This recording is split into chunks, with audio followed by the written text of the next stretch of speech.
សម្រាប់អ្នកទាំងអស់គ្នាដែលប្រើទូរស័ព្ទដៃ iPhone ហើយពេលដែលទូរស័ព្ទទាំងម្ដងអ្នកទាំងគ្នាចង់ធ្វើការ restart ម៉ាស៊ីនជាធម្មតាអ្នកទាំងគ្នាត្រូវតែបើកប៊ូតុង sensitive touch ដើម្បីធ្វើការចុច restart ម៉ាស៊ីនហើយដើម្បី restart បានគឺទាំងអស់គ្នាត្រូវធ្វើការចុច1តង់2តង់3តង់បាទជាច្រើនតង់មែនទែនដើម្បីធ្វើការ restart ទូរស័ព្ទបានម្ដងម្យ៉ាងវិញទៀតអ្នកខ្លះគឺគាត់អត់ចូលចិត្តបើកនៅប៊ូតុង sensitive touch នេះទេដោយសារតែពេលខ្លះវាបាំងនៅ content របស់យើងចង់មើល content យើងចង់មើលវីដេអូអីគឺវាបាំងអញ្ចឹងណាអញ្ចឹងថ្ងៃនេះគឺខ្ញុំមានវិធីងាយៗសម្រាប់អ្នកទាំងអស់គ្នាដោយមិនចាំបាច់ប្រើប៊ូតុង sensitive touch ទេគឺទាំងអស់គ្នាអាចធ្វើការចុច restart iPhone បានត្រឹមតែមួយ click តែប៉ុណ្ណោះអញ្ចឹងវាជួយឲ្យទាំងអស់គ្នាប្រើ iPhone កាន់តែងាយស្រួលជាងមុនហើយចង់ដឹងថាតើយើងអាចធ្វើបានដោយរបៀបណាយើងអាចទៅមើលវីដេអូនេះទាំងអស់គ្នាតោះអញ្ចឹងអ្នកទាំងអស់គ្នាដើម្បីយើងអាចធ្វើការចុច restart បានត្រឹមតែមួយ click បានដោយងាយនេះគឺអ្នកទាំងអស់គ្នាអាចធ្វើតាមវីដេអូនេះបានអញ្ចឹងដំបូងឡើយអ្នកទាំងអស់គ្នាអាចចូលមកក្នុងកម្មវិធី shortcut របស់ iPhone មកបាទហើយខ្ញុំជឿថាគ្រប់ទូរស័ព្ទដៃ iPhone តែจะមានកម្មវិធីនេះហើយបាទអញ្ចឹងយើងចូលមកក្នុង shortcut មកបាទអញ្ចឹងចូលមកដល់អ្នកទាំងអស់គ្នានឹងឃើញមាន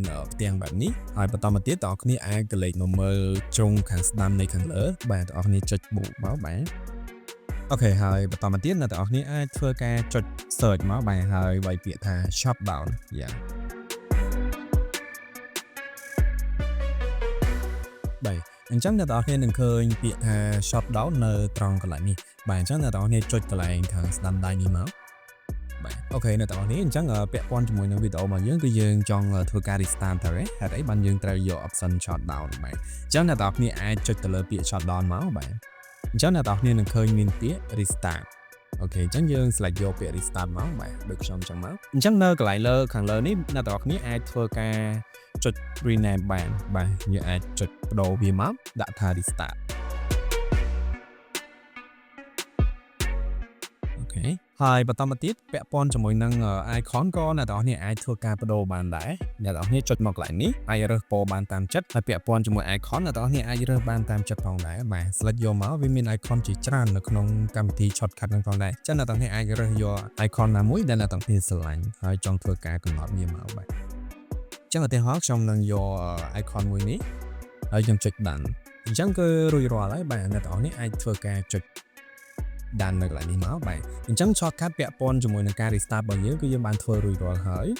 ដើម្បីយើងអាចយក shortcut ហ្នឹងយកមកដាក់នៅកន្លែង control center ដើម្បីឲ្យយើងងាយស្រួលនៅក្នុងការចុច restart គ្រឿងម្ដងនោះគឺយើងអាចធ្វើបានដូចនេះបាទចឹងបងប្អូនចុចសកត់វាឲ្យជាប់បាទហើយបន្តមកទៀតបងប្អូនចុច add a control បាទតោះនេះបងប្អូនបាទហើយបន្តមកទៀតអ្នកទាំងអស់គ្នាចុច search ក៏បានឬចុច scroll រកក៏បានដែរចុចវាថា shortcut បាទអូខេវានឹងចេញមកឲ្យបងប្អូនអាចចុចចូលមកបាទអូខេអញ្ចឹងមកដល់កន្លែង shortcut អ្នកទាំងអស់គ្នាអាចរើសបានបាទរើស shortcut ដែលយើងចង់យកវាមកដាក់នៅ control center បានហើយបាទចុច choose វាមកបាទហើយបន្តមកទៀតបងប្អូននឹងឃើញមាន shortcut ពាក់ព័ន្ធជាមួយនឹង restart បាទនៅត្រង់នេះបាទចាំបងប្អូនចុចលើនឹងមកប៉ុន្តែគឺរួចរាល់អ្នកទាំងអស់គ្នាអាចចុចកន្លែងណាមួយក៏បានដែរបាទអូខេ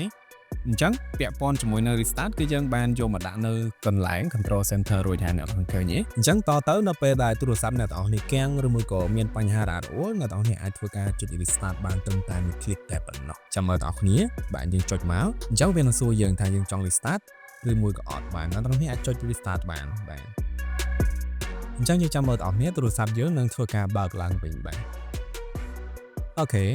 អញ្ចឹងអ្នកទាំងអស់គ្នាឃើញហើយគឺរបៀបនៅក្នុងការ restart គឺយើងធ្វើបានដោយងាយហើយត្រឹមតែមួយ click តែប៉ុណ្ណោះបាទបែបនេះគឺងាយស្រួលច្រើនបាទជាធម្មតាអ្នកទាំងអស់គ្នាត្រូវចុច2 3តង់ញ៉ៃច្រើនណាស់ត្រូវហើយបាទអញ្ចឹងយើងធ្វើតាមវិធីនេះគឺត្រឹមតែមួយ click អ្នកទាំងអស់គ្នាអាចធ្វើការ restart ទូរស័ព្ទដៃរបស់ iPhone បានដោយងាយផងដែរអញ្ចឹងបើសិនជាអ្នកទាំងអស់គ្នាចូលចិត្តវីដេអូបែបចែករំលែក tip ងាយៗពាក់ព័ន្ធជាមួយនឹងការប្រើប្រាស់ iPhone តោះអ្នកអាចធ្វើការចុច follow page របស់ខ្ញុំបានក៏ដូចជាចុច subscribe នៅ channel របស់ខ្ញុំបានហើយយើងជួបគ្នានៅគន្លឹះថ្មីៗនិង technique ពិសេសៗបន្តទៀតបាទអរគុណច្រើនជួបគ្នានៅវីដេអូក្រោយ